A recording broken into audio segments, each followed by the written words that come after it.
লম্বা আধ ভাঙা পাঁচিলটার কাছে এসে পৌঁছানোর পরেই একবার থমকে দাঁড়ালাম। অনেকদিন ধরে এই উঁচু পাঁচিলটার ওপারে অন্ধকারে কি আছে দেখার জন্য আমার মনে বেশ একটা কৌতূহল জেগে উঠেছে। প্রায় যাতায়াতের পথে মাঝে মধ্যে দু একবার তার সামনে এসে থমকে দাঁড়াই। সত্যি বলতে কয়েকবার কানও পেতেছি। কেন জানি না, এখানে আসলে মনের মধ্যে ভাবনার উদয় হয় যে অন্ধকারে পাঁচিলটার ওপারে বোধহয় কিছু একটা রয়েছে। বলা যেতে পারে এইটা আমার একটা ছোট্ট বাতিক। আসলে পাঁচিলটা একটা পরিত্যক্ত ভিটেকে গ্রামের এক রাস্তা থেকে আড়াল করে রেখেছে। এদিকটা একেবারে গ্রামের শেষ সীমানা। অনেকদিন ধরেই যাতায়াতের পথে পাঁচিলটাকে অমন ভাবে দেখে আসছি। এখানে ওখানে ফাটল তৈরি হয়েছে। পাঁচিলের ফাঁকে ফাঁকে অশ্বত্থ গাছের চারা জন্মেছে, কিন্তু কোনো এক অসীম শক্তি বলে পাঁচিলটা এখনো দাঁড়িয়ে আছে। মাঝে মাঝে যেন মনে হয় অন্ধকারের একটা কালো গভীর রং পাঁচিলটাকে প্রত্যেক রাতের বেলা আর একটু শক্তি দিয়ে যায়। ঠান্ডাটা অনেকক্ষণ থেকেই এসে গায়ে লাগছিল আমার, কিন্তু পাঁচিলটার কাছে এসে দাঁড়াতেই সেই কৌতূহলটা আরো একবার মাথা চাড়া দিয়ে উঠল। চারপাশটা আধো অন্ধকার, কেউ কোথাও নেই। এমন সময় থাকার কথাও নয়। সময়টা শীতের। এবছরটা ঠান্ডা পড়েছে বেশ জমিয়ে। আমার গায়ে জামার উপর দিয়ে একটা শাল জড়ানো। কোন রকমে শালের ভেতর নাক পর্যন্ত ঢেকে নিলাম। তারপর দুটো চোখ দিয়ে অন্ধকারে পাঁচিলটাকে ভালো করে জরিপ করতে লাগলাম। সেই আলোতে দূরের কিছু দেখা যায় না। পাঁচিলের গায়ে একটা হাত রাখলাম, আর রাখতেই একরকম কেঁপে উঠলাম। কেমন যেন মনে হলো পাঁচিলটা বরফের চেয়েও ঠান্ডা। একটু পরেই ব্যাপারটা বুঝতে পারলাম।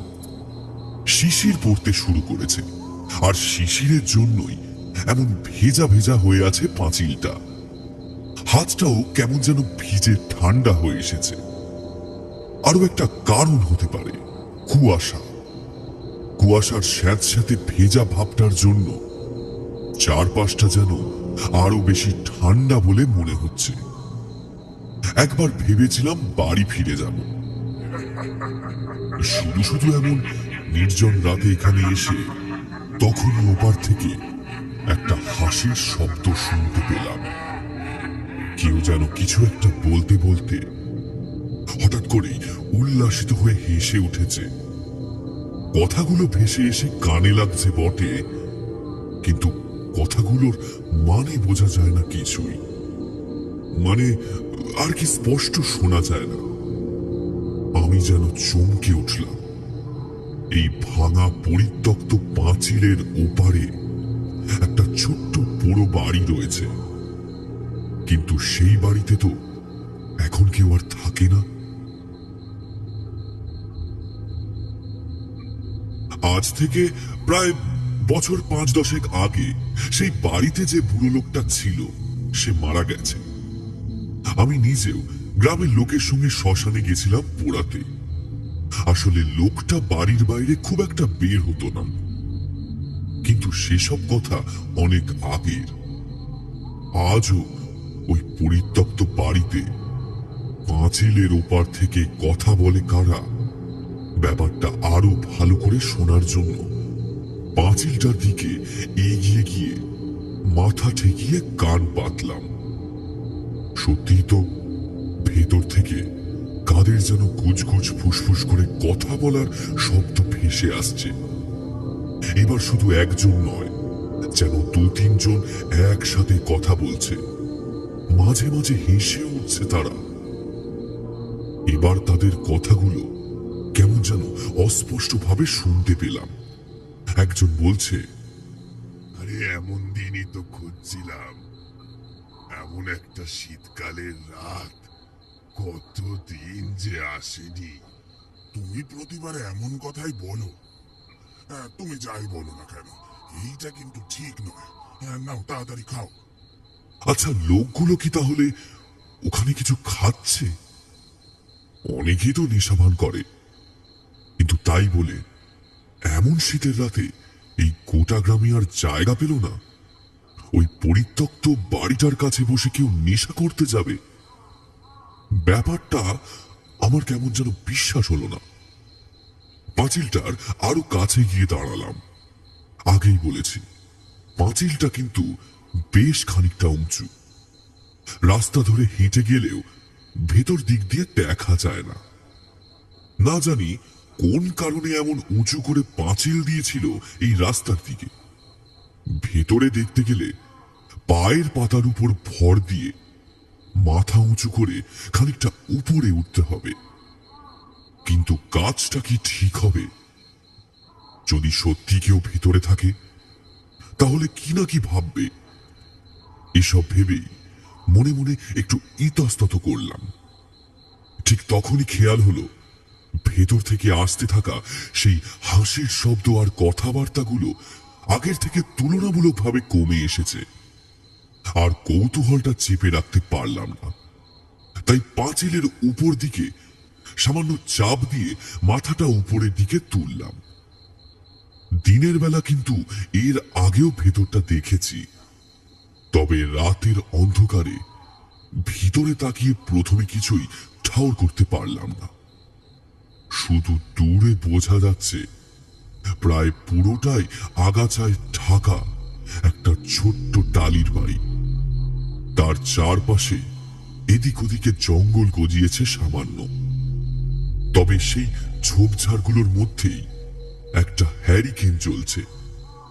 হ্যারিকেনের চারপাশে গোল করে ঘিরে বসে রয়েছে চাদর মুড়ি দেওয়া তিনটে কালো কালো ছায়ামূর্তি। আমি ভাবলাম ওরা বোধহয় আমাকে দেখেনি। আমি দেখলাম ওরা নিজেদের মধ্যে ফিসফিস করে কথা বলছে।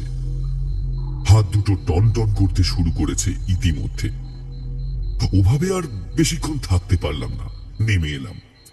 তার মানে রাতের বেলা এখানে নিশ্চয়ই এরা কিছু না কিছু করতে আসে। ব্যাপারটা নিয়ে মাথা ঘামানোর কোনো প্রয়োজন নেই। না জানি কোথা থেকে কে কি করছে। অপ্রয়োজনীয় অনুসন্ধিৎসাটা চেপে রেখে ফিরে আসতে যাব, এমন সময় ভেতরের দিক থেকে কেউ একজন হাসতে হাসতে বলে উঠল, দেখ দেখ, পাঁচিলের ওপারে দাঁড়িয়ে কি আমাদের কথা শুনছে। তার কথাতে হঠাৎ করে তাদের ফিস ফিস কথাবার্তাটা বন্ধ হয়ে গেল। একটা নিস্তব্ধতা ছেয়ে গেল চারপাশে। আমি একটু সতর্ক হয়ে উঠলাম। তাহলে তাহলে কি আমি যখন পাঁচিলের ওপর মুখ বাড়িয়েছিলাম তখনই ওরা আমাকে দেখতে পেয়েছে? তাড়াতাড়ি চলে আসবো কিনা ভাবছি, এমন সময় আরেকজন বলল, তা পাঁচিলের ওপারে দাঁড়িয়ে দাঁড়িয়ে আড়ি পাতার কি আছে? ভেতরে এলেই তো হয়। নিহাত দুদণ্ড তো কথা বলতে পারি। ভেবেছে আমরা বোধহয় এখানে বসে নেশা ভাঙ করছি। আরে বাইরে দাঁড়িয়ে থেকে কি হবে? উঠে এসো না, পাঁচিল ধরে উঠে এসো। ওই যে ওই যে শেষের দিকে পাঁচিলটা একটু ভাঙা রয়েছে, ওখান দিয়ে টপকে এসো। শেষের কথাগুলো যেন আমাকে নির্দেশ করে কেউ জোরের সাথেই বলল। তারা যেখানে বসে আছে সেখান থেকে এত জোরে কথা বলার কথা নয়, কিন্তু সেসব না ভেবে আমি তখন পাঁচিলের ভাঙা জায়গাটার দিকে এগিয়ে গেলাম। যখন বুঝতে পেরেছি ওরা সবাই এখানে রয়েছে, ভিতরে না গেলে ব্যাপারটা অভদ্রতা হয়, তাই পাঁচিলের ভাঙা জায়গাটা টপকে সামনের দিকে এগিয়ে গেলাম। কালো কালো তিনটে ছায়ামূর্তি তখনও হ্যারিকেনটাকে ঘিরে বসে রয়েছে। আমি কয়েক পা এগিয়ে যেতে তাদের মধ্যে একজন হেসে বলে উঠল, এই তো এসে পড়েছ। শুধু শুধু বাইরে দাঁড়িয়ে থাকার কি দরকার আছে? অনেকক্ষণ থেকে দাঁড়িয়ে আছো বুঝতে পারছি, কিন্তু তুমি এখানে কি করছো বলো তো? আমি ততক্ষণে বেশ খানিকটা দূরে হাঁটতে হাঁটতে সামনের দিকে এগিয়ে যাচ্ছিলাম। তাই আমি বললাম, আসলে আমি এদিক দিয়ে যাচ্ছিলাম, পাঁচিলের এপার থেকে একটু কথাবার্তা শুনতে পেয়ে থমকে দাঁড়ালাম। তা তোমরা যে এখানে এই সময় আছো তা তো আমি জানতাম না। আমি জানি এখানটা কেউ আসে না। কেউ আসে না বলেই তো আমরা এইখানটায় আসি। সবাই যদি আসতো তাহলে কি আর আমাদের আশা হতো? অত দূরে দাঁড়িয়ে আছো কেন? আসো না এখানে, হ্যারিকেনের আলোর পাশে বসো দেখি। আগুন জ্বলছে, ভালো লাগবে এই ঠান্ডায়। এবার চোখে পড়ল তিনটে লোক হ্যারিকেনটাকে ঘিরে বসে থাকলেও ওদের মাঝখানে কিন্তু আগুন জ্বলছে। আগুনের মধ্যে আগুনের মধ্যে তিনজন তাদের হাতগুলো সেঁকে নিচ্ছে। আমি আরো খানিকটা কাছে এসে পড়েছিলাম। তাদের মোটা মোটা হাতগুলো আগুনের তাপে স্পষ্টভাবে দেখা যাচ্ছে। পোশাক আশাক দেখে গ্রামের লোক বলেই মনে হয়, কিন্তু মুখগুলো কিন্তু চেনা নয়। অন্তত যতটা দেখা যায় তাতে মনে হলো না এই মুখ এর আগে দেখেছি। তাদের মাথার অর্ধেক ভাঁজ করা একটা করে মাংকি টুপি। আমি আরেকটু সামনে এগিয়ে গেলাম।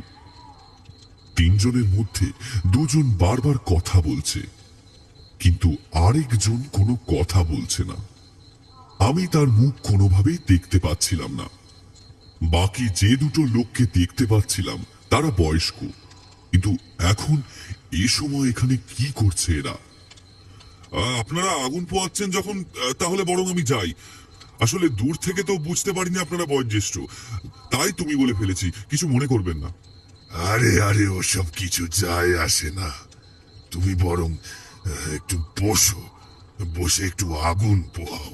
শীতের রাতে বেরিয়েছো, এভাবে পথে পথে ঘুরলে ঠান্ডা লাগবে। আর এই পাঁচিলের এপারে যে আমরা মাঝে মাঝে আসি তা তো বুঝতেই পারলে। কখনো কখনো রাতের বেলা চলে এসো, বুঝলে? আমি ওদের পাশে গিয়ে বসলাম। তৃতীয় লোকটা পাশে বসে থাকলেও তার গোটা মুখটা চাদর দিয়ে প্রায় ঢাকা, শুধু চোখ দুটো দেখা যায়। ঠিক যেমন আমি মুখে চাদর জড়িয়ে বেরিয়েছি অনেকটা তেমনই। লোকটা যখন বিশেষ কথা বলছে না, আমি সেই দিকে আর বেশি আমল দিলাম না। আগুনের তাপ বেশ ভালোই লাগছিল। এতক্ষণ ধরে ঠান্ডায় হাত পা গুলো যেন জমে যাচ্ছিল। এমন শীতে একটু আগুন পোহাতে পারলে আর কি চাই। লোকগুলো কিন্তু চুপ করে নেই, নিজেদের মধ্যেই কথা বলে চলেছে। আমি শুধু চুপ করে ওদের কথা শুনে চলেছি।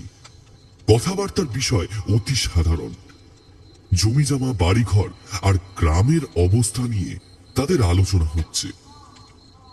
আস্তে আস্তে বুঝতে পারলাম ওদের কথার মধ্যে কি একটা ব্যাপার যেন আছে, সেটা ধরতে পারছি না। এর মাঝে আরেকটা ব্যাপার উপলব্ধি করলাম। সামনে যে আগুনটা চলছে তার থেকে বেরিয়ে আসা ধোঁয়াটা সাদাটে নয়, মানে যেরকম সাধারণত হয় সেরকম নয়, কেমন যেন কালছে। আর অদ্ভুত একটা গন্ধ এসে নাকে ধাক্কা মারছে। কথাটা মনে হতেই আমি বললাম, আগুনে কি দিয়েছেন বলুন তো? কেমন একটা অদ্ভুত গন্ধ আসছে বলে মনে হচ্ছে না? দ্বিতীয় জন এমন কথা শুনে কেমন অবাক হয়ে গেল। তারপর বলল, আগুনে আবার কি দেব? কাঠ কয়লা খুঁজে বার করে আগুন জ্বালিয়েছি। না হলে এমন শীতের রাতে এইভাবে বসে থাকা যায়? ঠিকই তো, আসলে কাঠগুলো একটু ভিজে ছিল হয়তো, বা হয়তো ভেতরটা একটু কাঁচা রয়ে গিয়েছে, তাই এমন গন্ধ বেরোচ্ছে। কাঁচা থাকলে, কষ পুড়লে এরকম গন্ধ মাঝে মধ্যে বের হয়।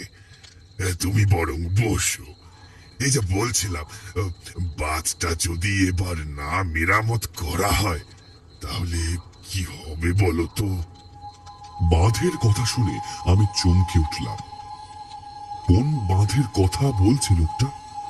আমাদের এই মেদিনীপুর অঞ্চলে বন্যা প্রায় নিয়মিত ব্যাপার।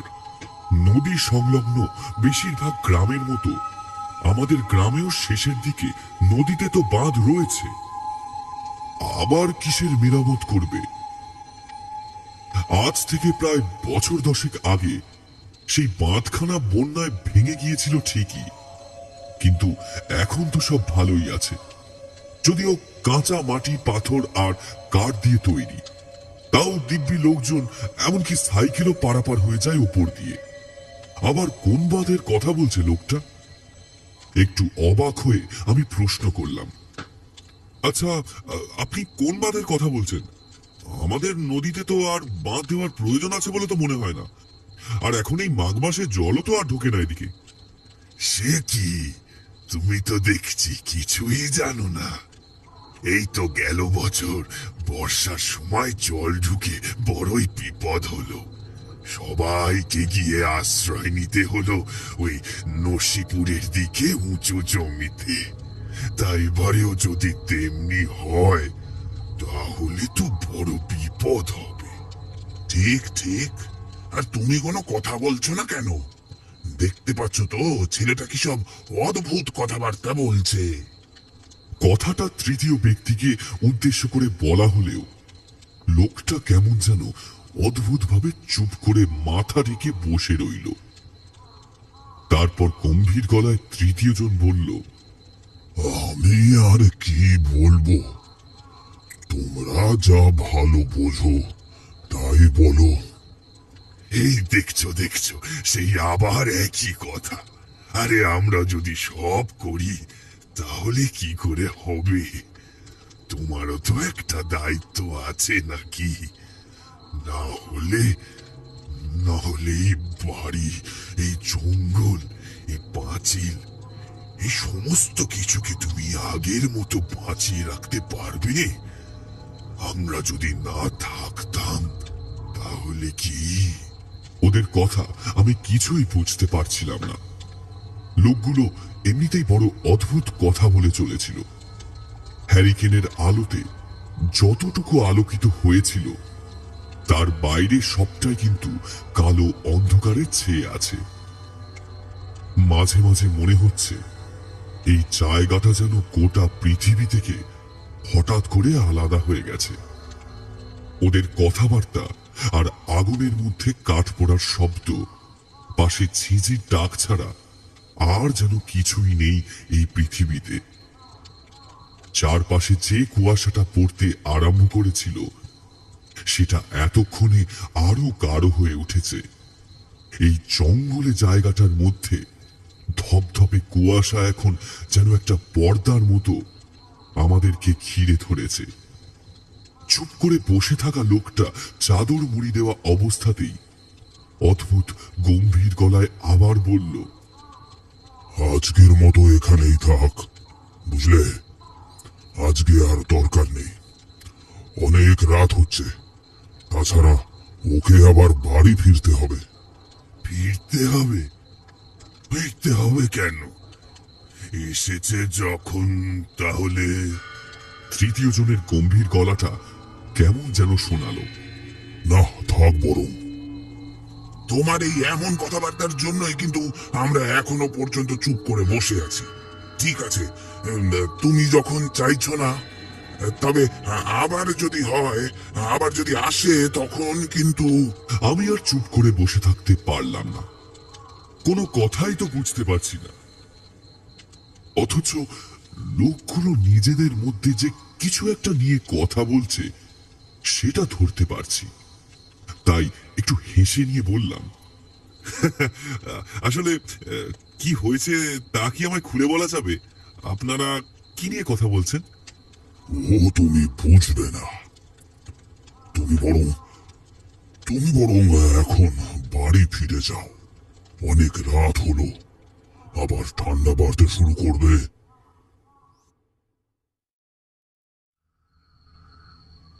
আমি আর অপেক্ষা করলাম না। এমনিতেই ভাঙা পাঁচিল ডিঙিয়ে এই পরিত্যক্ত বাড়িটার ভেতর ঢুকে পড়েছি।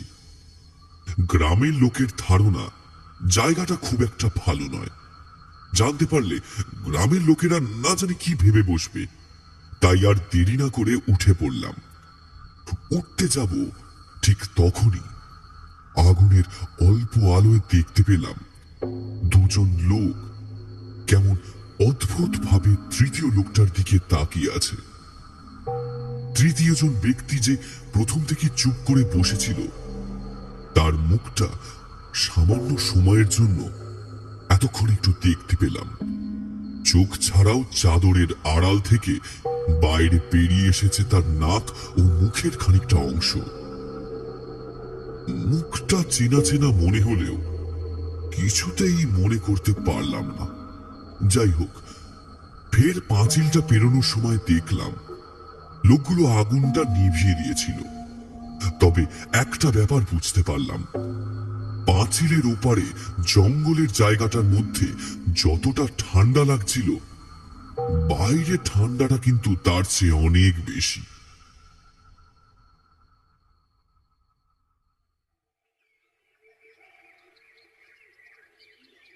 সেদিন রাত্রে ঘরে ফিরে এলাম। তবে রাতের বেলা একটা স্বপ্ন দেখলাম, অদ্ভুত আর অবিশ্বাস্য সেই স্বপ্ন। তবে সকালে উঠে আর কিছুই মনে থাকলো না।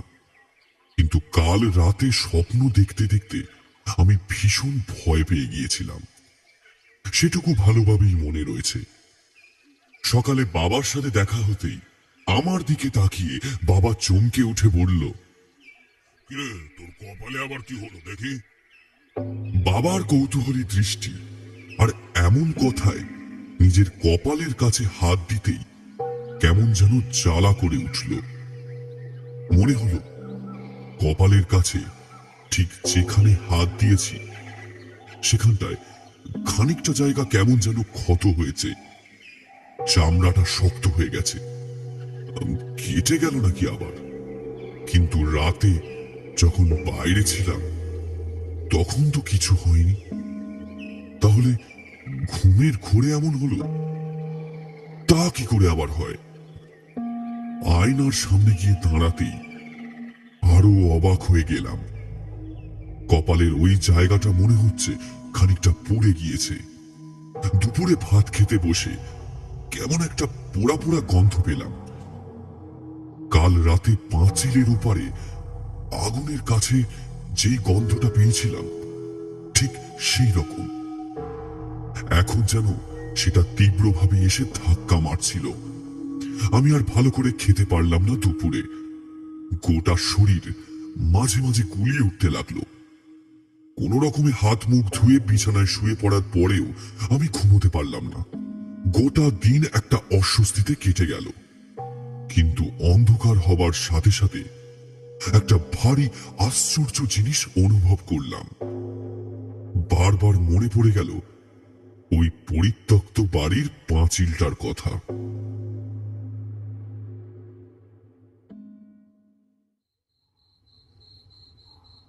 চারপাশের অন্ধকার আগের দিনের চেয়েও যেন বেশি। তার মধ্যে ঠান্ডা একটা হাওয়া মাঝে মাঝে কোথা থেকে ছুটে আসছে। আমি আমার কালো চাদরখানা গায়ে জড়িয়ে হাঁটতে হাঁটতে এসে পৌঁছালাম সেই পাঁচিলটার কাছে। তবে আগের দিনের চেয়ে পাঁচিলটা আজ কেমন যেন অন্যরকম মনে হচ্ছে। আজকেও পাঁচিলটার পাশে এসে শুনতে পেলাম ওপারের ফিসফাস শব্দ। একটু কান পাততেই তাদের কথাগুলো যেন স্পষ্ট শুনতে পেলাম। পাঁচিলের ভাঙা অংশ দিয়ে টপকে লোকগুলোর কাছে গিয়ে পৌঁছালাম। ওরা আমাকে দেখে খুব খুশি হলো। একজন বলল, এই তো বলছিলাম না ও আসবে কাল, দেখলে তো। এই কথা শুনে দ্বিতীয় জন কেমন যেন উল্লাসিত হয়ে হেসে উঠল।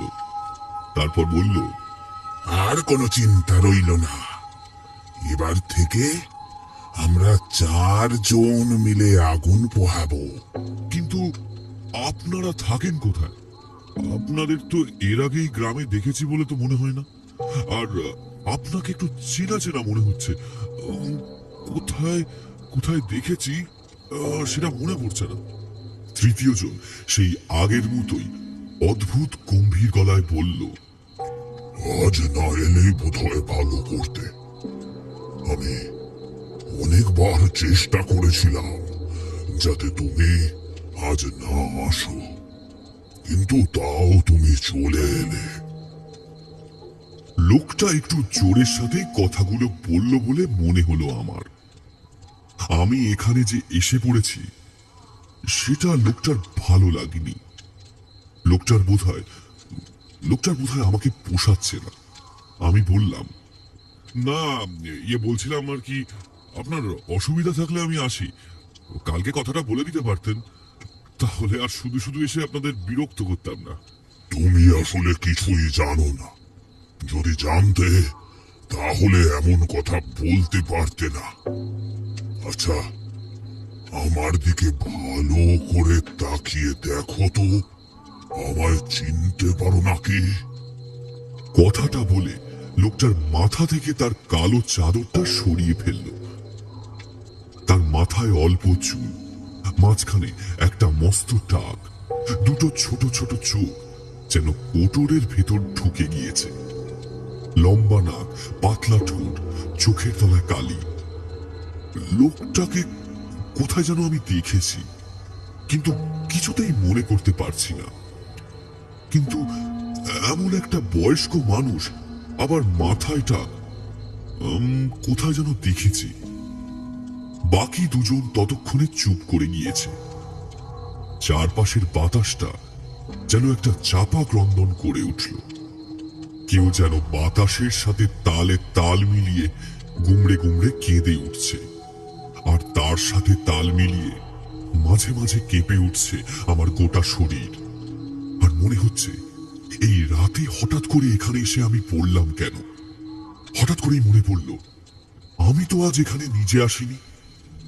কে যেন আমাকে এখানে বাড়ি থেকে ডেকে নিয়ে এসেছে আজ, আর সেই ডাকটাই আমাকে এখানে টেনে নিয়ে এসেছে। তৃতীয় লোকটা একভাবে তাকিয়ে রয়েছে আমার দিকে। আগুনের হলদে আলোয় তার চোখ যেন চকচক করে উঠল। ঠিক তখনই দূর থেকে কোথাও একটা শিয়াল ডেকে উঠল, আর সেই মুহূর্তে আমার মনে পড়ে গেল এই লোকটাকে আমি কোথাও দেখেছি। আজ থেকে বেশ কয়েক বছর আগের কথা। আমি এই লোকটাকে দেখেছি, এই বাড়িতেই দেখেছি। ওদিক দিয়ে বাড়িটা ঢোকার পথ রয়েছে। এই বাড়িতে আমি এসেছিলাম সেই যেবার এই বাড়ির একলা পুরোটা মারা গিয়েছিল। আমি শ্মশানে গিয়েছিলাম, আর সেদিনই এই লোকটাকে আমি দেখেছি। সেদিন দুটো চোখ বন্ধ ছিল, মুখটা হা হয়ে অদ্ভুত ভাবে বাইরে বেরিয়ে এসেছিল। তারপর দেখতে দেখতে আগুনের লেলিহান শিখার মধ্যে পড়ে গিয়েছিল লোকটা। কথাটা মনে হতেই আমি চমকে উঠলাম। আমার বুকের ভেতরটা কেমন করে উঠল। এইবারে লোকটাকে আমি চিনতে পেরেছি। হ্যাঁ, এই লোকটাকে আমি কখনো জীবিত অবস্থায় দেখিনি, একমাত্র দেখেছিলাম মৃত অবস্থায়। কিন্তু সেইটাই বা কি করে হয়? আমার আমার মনের অবস্থা বোধহয় লোকটা বুঝতে পেরেছিল। তার মুখে একটা অল্প হাসি ফুটে উঠল। তারপর বলল, তোমায় প্রথম দিনই আমি বলেছিলাম এখানে আর না আসতে। আমি তোমায় এখানে আনতে চাইনি, অনেক বারণ করেছিলাম ওদের, কিন্তু ওরাই তোমায় নিয়ে এসেছে। আমি ঘুরে তাকালাম বাকি দুজনের দিকে, কিন্তু তাদের মুখটা এখন আর ভালোভাবে দেখা যায় না। এর মাঝে আগুনটা কখন যেন নিভে গেছে। দুটো চাপা হাসির শব্দে চারপাশ কুমড়ে উঠতে লাগলো।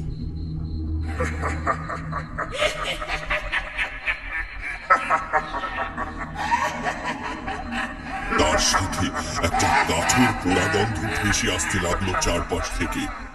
আমি অন্ধকারে কি করব বুঝতে পারছি না। সেই তৃতীয় লোকটা আস্তে আস্তে বলে উঠল, দেরি করে ফেললে, অনেক দেরি করে ফেললে বুঝতে। কালকে তোমার বুঝে যাওয়া উচিত ছিল। তাছাড়া যাতে বুঝতে পারো, তার জন্য তোমার কপালের কাছে খানিকটা। আমি আর এক মুহূর্ত আর সেখানে দাঁড়ালাম না। এতক্ষণে আমার কাছে সবটাই বেশ পরিষ্কার হয়ে গেছে। বাকি দুজনকে না চিনলেও আমি বুঝতে পেরেছি তারা কারা। লোক দুটো আজ থেকে 10 বছর আগে নদীর বাঁধ আর সেবারের বন্যার কথা বলেছিল কেন? আমি আর এক মুহূর্ত আর সেখানে দাঁড়ালাম না। এতক্ষণে আমার কাছে সবটাই বেশ পরিষ্কার হয়ে গেছে। বাকি দুজনকে না চিনলেও আমি বুঝতে পেরেছি তারা কারা। এই ঘটনার কথা আমাদের গ্রামের লোকমুখে প্রচলিত। প্রবল বৃষ্টির আশঙ্কায় বাঁধ মেরামত করার কথা স্থির করে গ্রামের লোকেরা মিলে। কথা মতো সবাই মিলে সেই কাজ শুরু করা হয়। একদিন দুজন মিলে বাঁধের ওপর বসেই বাঁশের খাঁচার মধ্যে পাথর ভরে ভরে ঠেকান দেওয়ার জন্য তৈরি করছিল। কিন্তু লোকগুলো বেমালুম ভুলে গিয়েছিল তখন ভরা কোটালের সময়। ভাগ্য এতটাই খারাপ যে ঠিক তখনই নদীতে বান ডাকল। 4 দিন পর দুজনের মৃতদেহ পাওয়া গেছিল নদীর পথ ধরে প্রায় 2 মাইল উপরে। তবে আজ এই অন্ধকারে ওরা এইখানে এসে জুটেছে কেন?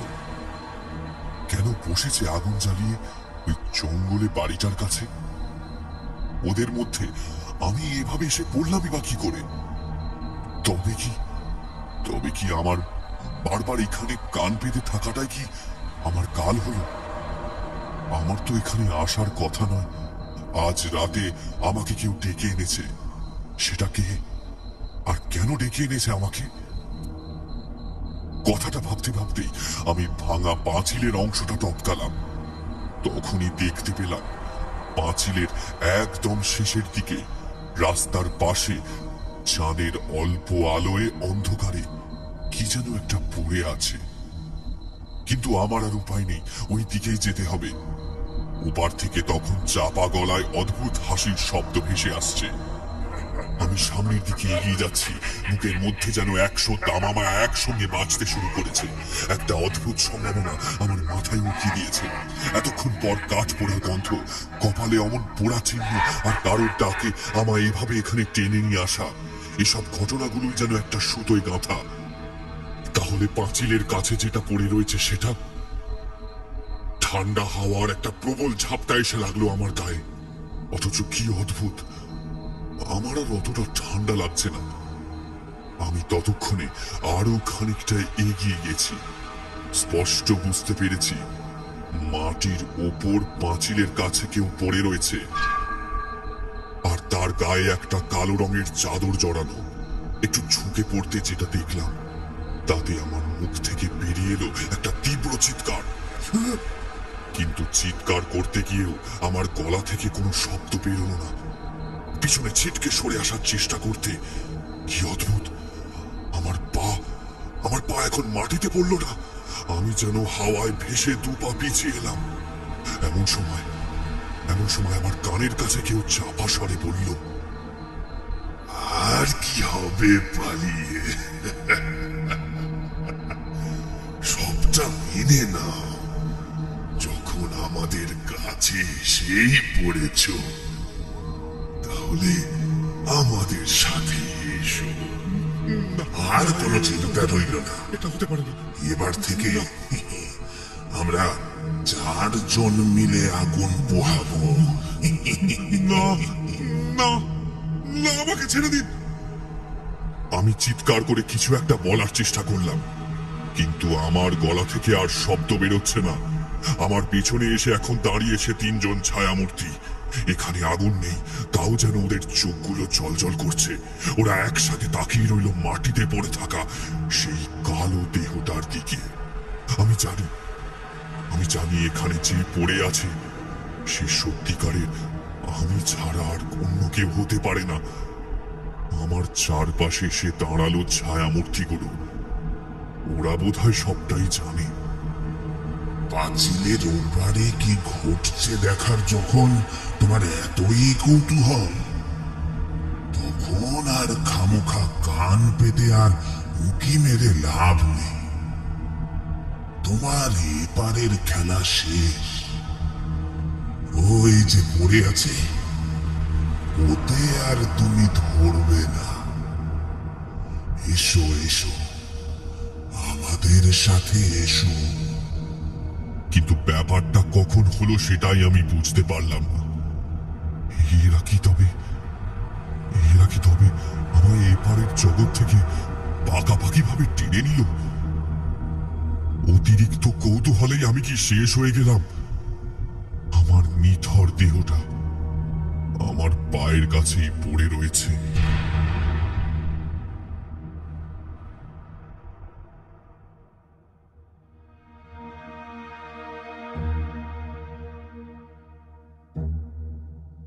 কিন্তু যা হয় তা তো ভালোর জন্যই হয়। বৃন্দাবনের মাথার ভেতর সমস্ত কিছু আস্তে আস্তে বদলে যেতে শুরু করেছে। বৃন্দাবন নিজেই অনুভব করল তার মনের ভেতর থেকে ভয়, ডর, হতাশা সব কেমন যেন আস্তে আস্তে উবে যাচ্ছে। মাথাটা কেমন যেন অদ্ভুতভাবে পরিষ্কার হয়ে আসছে। বৃন্দাবন আস্তে আস্তে এগিয়ে গেল ভাঙা পাঁচিলটার দিকে। তারপর তার পিছু পিছু আরো তিনটে ছায়ামূর্তি অন্ধকার পাঁচিলের মধ্যেই যেন একে একে সকলে মিলিয়ে গেল। ভেতরে পা রেখে বোধহয় বৃন্দাবন ভাবল, যা হয়েছে ভালোই হয়েছে। এভাবে বেঁচে থেকে আর লাভ কি? তার চেয়ে বরং এই ঠান্ডায় একটু আগুন পোহানো যাক। ঠিক তখনই তার আশেপাশের অন্ধকারে আরো তিনটে ছায়ামূর্তি একসাথে সায় দিয়ে হেসে উঠল। শুধু কালো অন্ধকারের মতো দাঁড়িয়ে রইল একটা লম্বা আধ ভাঙা পাঁচিল।